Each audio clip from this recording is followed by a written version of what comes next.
Colleen Stan is an American woman who was kidnapped and held as a sex slave by Cameron and Janice Hooker for over 7 years. The Jack Show is sponsored by HSMC.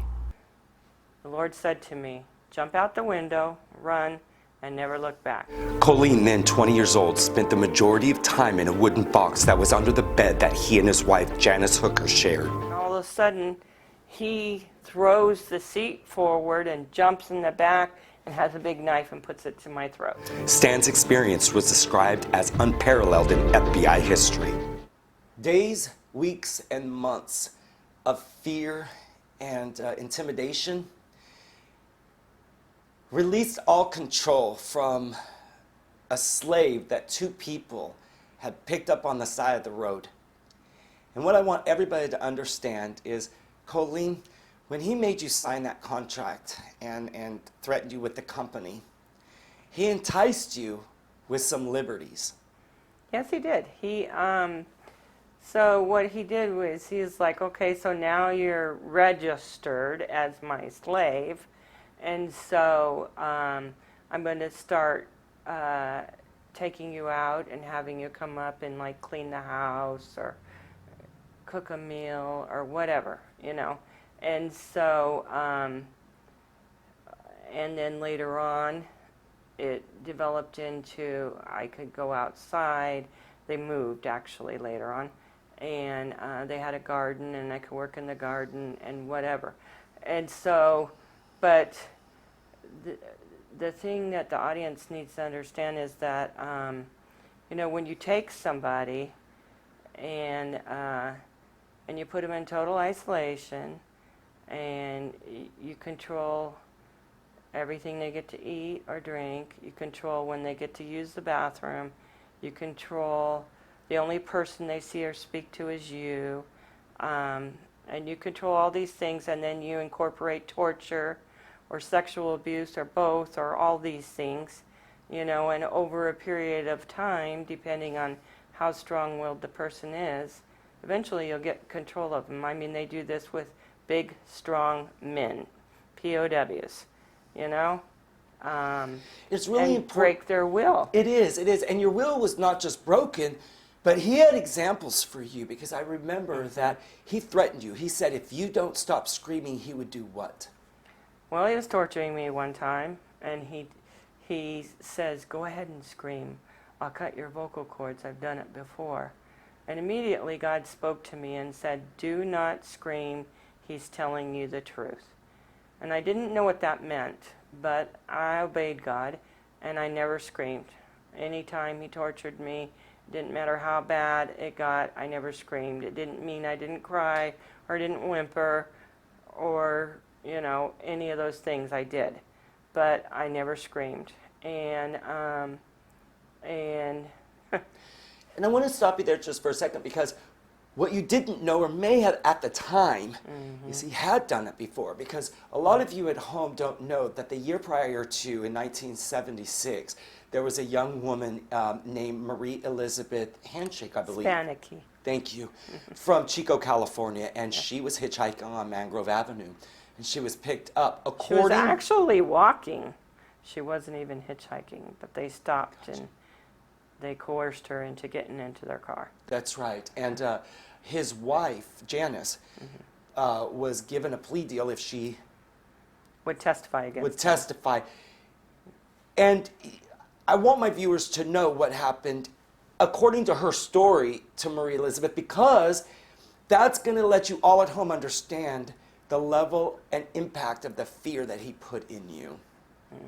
She didn't stop screaming. She wasn't, she might not have listened to that voice. And according to Janice's own testimony, he threatened her. And what did he wind up doing to her? Well, he did cut her vocal cords to shut her up. And then eventually he killed her. I was told that he killed her within the first 24 hours he had her. And so that really instilled the fear, and to this day they still haven't found her body. No, he's not been charged with this. I mean, that could be another criminal charge against him. Correct. If they could ever find, they do have her DNA on file, and her biological mother came forward and gave her DNA. So, In hopes that one day if remains are ever found. right, yeah, and I really hope, and I pray all the time for justice for Marliz and for her family. But it was a horrible thing. And you know, like I said, we want our viewers to understand the level of mental anguish and manipulation. Yes. That is why you might have been out in the garden, but if you ran, who's to say it wasn't the company you're running to? Oh yeah, no, exactly. I mean, he told me that, you know, this one person that lived down the road was involved in the company, you know, so I was kind of leery of those people. He told me that people in his family were involved in the company, and he told me so many stories.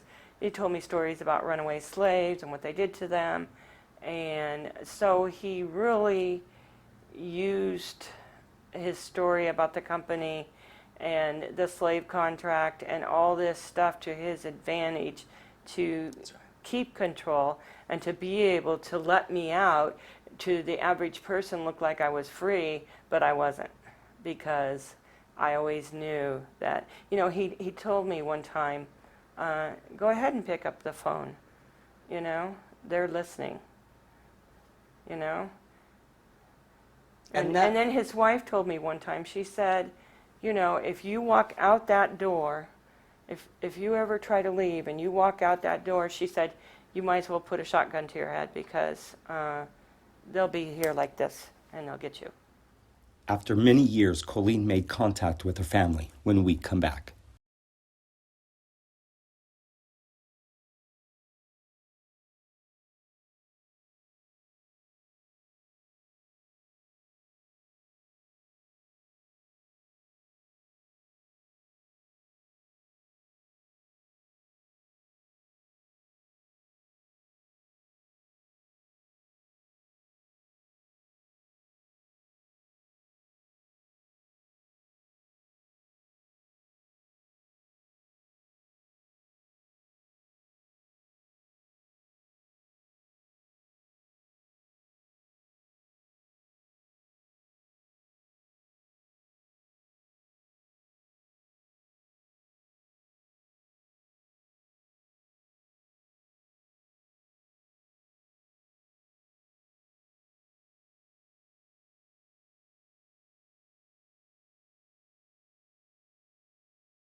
How long did that period go on before you were able to contact your family? Well, I believe I was missing for 3 years, and I don't understand why he did the things he did, except that it was a power trip for him, I guess. Mm-hmm. But he took me down to Chico and had me on a payphone, because back in those days they had payphones. Mm-hmm. Mm-hmm. And he told me that I could call my family. I called my dad's house, and my sister answered the phone, and I said, it's Colleen, and we both started crying, and she's like, oh, how are you? And so he had told me beforehand, like, be very vague, Don't tell them where you are or, anything. Just let them know that you're all right and whatever. So I had to be very vague. I think he let me tell him I was in Northern California, but that was as specific as I could be about where I was, and that I was all right, that I was alive, and so I really couldn't answer a lot of her questions. I just kept telling her, I love you. Please tell everybody I love them. I miss you guys, And so then he was like, and putting his hand up on the receiver to cut off the call. So I said, I'm sorry, I have to go. And I hung up, and then he took me back to Red Bluff. Now, I'm not sure why he did that, but he did. And like what a level of manipulation.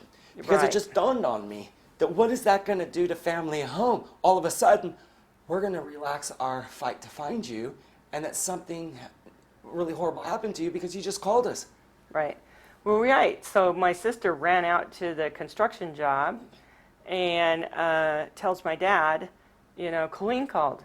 He shut down the job, sends everybody home, and he went home in hopes that I was going to call back. And so, I mean, he was manipulating my family too. That's right. And it's just like, makes me so angry. It does. It does. Yeah. And so you go back. Oh, he's probably feeling confident at this point. Well, yeah, he's like knows that he's got total control. Now he's manipulating my family, and and pulling my heartstrings there, and so I don't know. Okay. Yeah. So then, how long after that was the second contact? Because I heard that it was the second contact with the family that you decided to do what? Well, he let me write a couple letters to them, which he, I would write it, he would look at it and say, no, you have to take this out, this out, this out. I had to be very vague. Again, I could not say where I was at or anything, I just said that I was staying with a family, and, I talked about gardening and stuff, but very vague, no names. I believe he mailed those from Chico. I know I heard that my dad, when he came home, when I called, he called the phone company to find out where I called from. See if he could trace the call back to your location. And they said it was a payphone in Chico, California. So they knew Chico, and I think he took the letters and mailed them from Chico also. So they knew that, and they did after that. Every time my dad would go on a vacation, and he would go to Chico, they would hang out at Bidwell Park. They would, look all over. My dad bought property in Northern California, and so they came up a lot. They just never stopped Looking. searching for you. But, and of course, after I disappeared, they went up to Eugene and got my stuff. They went to all the police departments, including Red Bluff, along the way. And basically, because I was 20 years old, they were all saying, she's an adult, she can do what she wants. So not a whole lot happened as far as with the police. And then what compounds the lack of investigating is the fact that you called and said you were okay. Yeah. So, which that was later, but I mean, in the beginning, they did report me as a missing person. So there was a full investigation, because a lot of you at home, we've heard of a lot of stories, Jesse Dugard, there's just too many examples, really. But the FBI had never seen anything like your case. To this day, Colleen's kidnapping is used for case studies by the FBI.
Colleen Stan refers to August 10th, 1974 as her Freedom Day.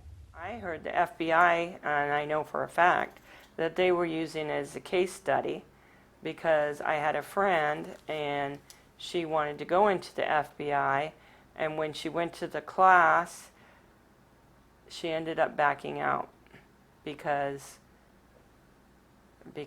of her name, and she didn't want, you know, she knew they were going to be asking questions of her. That's right, that's right. So let's go ahead and talk about that final call.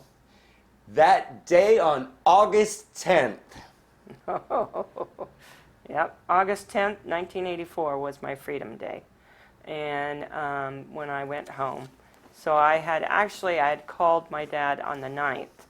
We, me and his wife and his children, we left, and because she finally came to me on August the 9th and said, we have to get out of here. I don't know what was going on between them, or I don't know what finally got her to this moment of clarity, that we had to get out of there. But She told her husband, or she told you? she told me That you and her had to get out that of we there. had to get out of there. She Wow. felt like, well, he was always talking about getting more women, and that we were going to have to, well, he told me, I don't know if he told her this, that I was going to have to help him train them, and I prayed against that. Oh, Lord, I prayed against that, because I was like, no way, Lord. I even told God, I said, if this is what I have to do until my death, so be it, but there's no way he can bring anybody else into this. There's no way. And force you to be a part. I'm going to help him. Yeah, I said, it would kill me, or I'd kill myself, because it was like, I'm not doing it. So at that time, how old were her children at the time, and were they boys or girls? Girls, they had 2 girls, and when I left, I'm trying to think. Were they at an age where maybe Janice was worried he would do that to his own children? Possibly. I'm thinking they were 5 and 7. So they were getting older. Getting to the age where she might have to worry. Right. And so that could have been a big factor in it. I don't know what the straw was that broke the camel's back. But she told you. So we left. So, well, she was all panicked. I mean, she comes and gets me and tells me we need to leave. And then she got all panicked and was like, well, I don't know, I can do this. He had allowed us to go to church a couple times. And so I said, well, let's go talk to the pastor. And so we went to this church and talked to, he's now passed, Pastor Dabney. And we told him basically what was going on. I don't know if he believed us, but he said, you know, what your husband's doing is a sin, and you need to get out. You need to leave him, and take the children and get out. And so he just basically told her, you need to stop doing this and get out of there. And so, okay, so then she was a little calmer. We get in the car, and she's like, well, we have to go pick him up from work. And she's all panicked again, and she's like, oh my gosh, I can't do this. I know I'm going to tell him. And I said, you can't tell him. He will kill us. He's not going to let us leave. And so she says, well, I don't know what I'm going to do. And I said, well, just act like you're sick. And so tell him, you know, you're going to sleep out on the couch. And so that, you know, you don't get him sick. That you're not feeling well, whatever. And so she did, because she was like, if I'm alone with him, I know I'll tell him. And I'm like, dear Lord, you can't tell him, you know? So so we went and picked him up, and that's what she did, which she didn't really have to act like she was sick, because I'm sure she was sick, you know, from stress and everything. She was sick anyways. And so then the next day, so what the pastor had told us, well, tomorrow, because she was like, well, we have to go pick him up, and all freaking out. And he says, well, tomorrow when he goes to work, start packing your stuff and the kids' stuff and get out of there. And he said, well, they had a vacation Bible school or something. He said, we'll send the bus, we'll pick up the girls, and they can come to vacation Bible school so they won't be asking you 100 questions. Why are you packing our stuff? Where are we going? What's going on? And then so when they come back, you guys can just get out of there. So that's what we did. And I didn't have stuff to pack, so I didn't have to worry about that. But I helped her. And we went out to her parents' house. And then from her parents' house, I called my dad. After years of captivity, Colleen makes her escape.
Breaking free from captivity was not easy.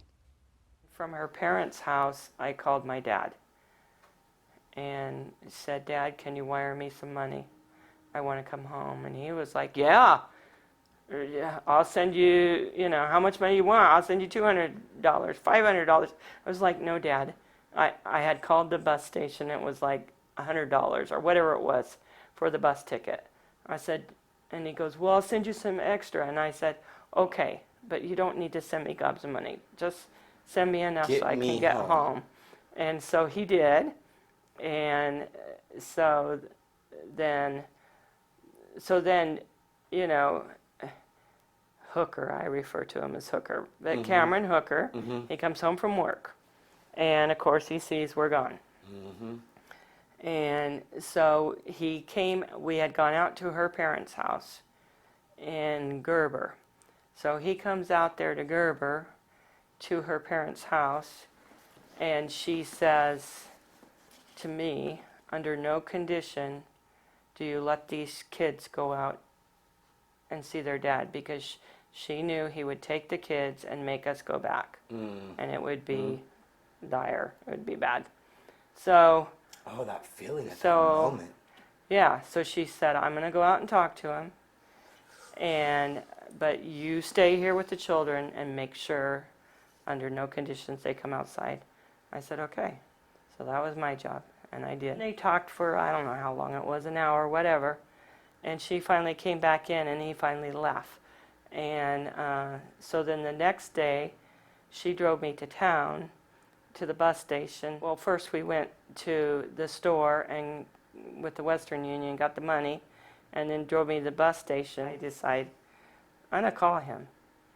And I call him, and because I think she had told me he stayed home because he wasn't feeling well. Yeah, because his evil world empire was coming down. Babylon was falling, right? So so I call him, and I just before it was time to get on the bus, like minutes before, and I said, I'm getting on the bus and I'm going home, and there's nothing you can do to stop me.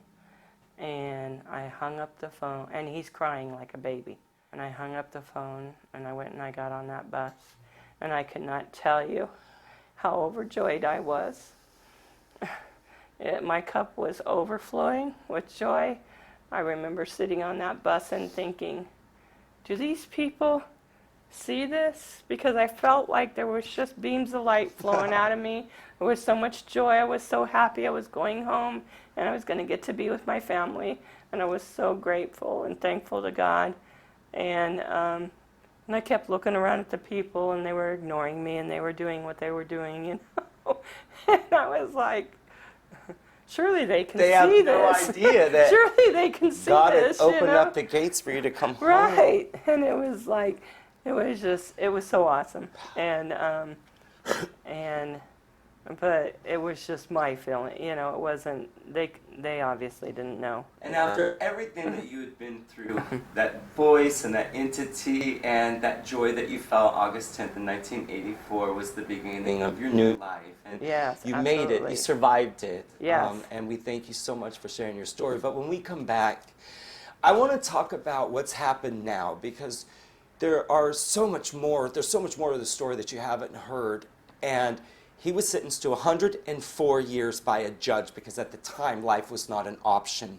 Mm-hmm. So he's sentenced to 104 years in prison, but just 36 years later, he's up for parole in 2021. He got paroled, yes. And we're going to talk about that when we come back.